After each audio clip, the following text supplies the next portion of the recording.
Fuel రేట్లు కేంద్ర ప్రభుత్వం అబ్రాప్ట్గా పెంచేసింది. ఈ దేశవ్యాప్తంగా సామాన్య ప్రజాధికారిని లూటు చేయడంపై ఒకటిగానే కాదు. మరోవైపు ట్రంప్ కారకులు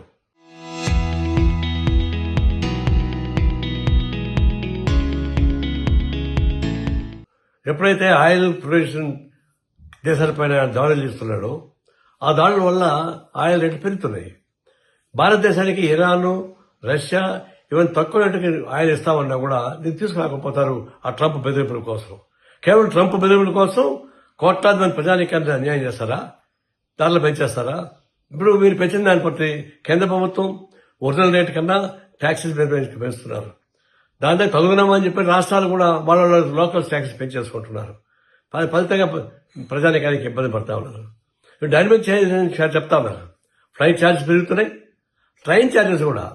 ఉదాహరణకి హైదరాబాద్ నుంచి తిరుపతికి 7,000 నుంచి 5,000 దాకా ఉంటాయి ట్రైన్ టికెట్స్. నేను విన్నాం ఎప్పుడన్నా. అదేమంటే డైనమిక్ ఛార్జెస్ అంటారు వాళ్ళు కూడా.